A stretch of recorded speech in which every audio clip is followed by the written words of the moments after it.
سید رحمان صاحب ہیں یوٹیوب پر، ان کا سوال یہ ہے کہ 5 نمازوں کا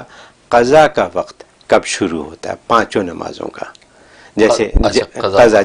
جیسے فجر قضا ہو گئی تو کب قضا، کتنے بجے قضا ہوئی فجر، جتنا ظہر کب قضا ہو گئی، عصر کب قضا ہو گئی، مغرب کب قضا ہوئی، عشاء کب قضا ہو گئی؟ بالکل صحیح جی ہاں، یہ اچھا سوال ہے، لیکن یہ کہ یہ تو ٹائمنگ کے ساتھ ہے۔ اب آپ جس اسٹیٹ میں، جس علاقے میں، وہاں ٹائمنگ دیکھ لیں کہ فجر کی نماز جب ہو گئی، اب اس کے بعد اشراق کا جب وقت آئی ہے، طلوع شمس جب ہوگا تو طلوع شمس کتنے بجے ہو رہا ہے، اس حساب سے جیسے طلوع شمس ہو گیا اب آپ کی فجر کی نماز قضا ہو گئی۔ اب اس کے بعد جب آپ ادا کریں گے طلوع شمس کا وقت نکال کے 5-10 منٹ اب ادا کریں گے، وہ قضا ہوگی۔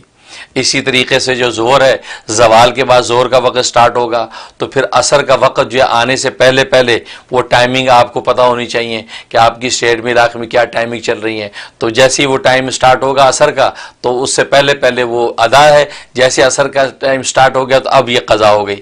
اسی طریقے عصر کی نماز مغرب تک، جیسے مغرب کا وقت سٹارٹ ہوا تو بس وہ آپ کی عصر اب قضا ہو گئی، اب آپ ادا کریں گے تو قضا کریں گے۔ اسی طرح مغرب ہے، مغرب عشاء تک جو اس کا ٹائم ہے، جیسے عشاء کا وقت سٹارٹ ہوا تو اب وہ قضا ہو گئی ہے، اب آپ اگر ادا کریں گے تو وہ قضا کہلائے گی، ادا نہیں کہلائے گی۔ پھر عشاء جو ہے وہ صبح صادق تک، صبح صادق کتنے بجے ہوتی ہے وہ آپ کو ٹائم بھی پتہ ہو، اتنے بجے صبح صادق ہوتی ہے، اس سے پہلے پہلے وہ ادا ہے عشاء، صبح صادق ہو گئی اب یہ قضا ہو گئی، اب آپ عشاء ادا کریں گے تو پھر آپ کو قضا کرنی پڑے گی۔ تو یہ آپ جو گھڑی کے حساب سے اپنے اسٹیٹ وقت کے حساب سے نکال لیں، وہ ٹائمنگ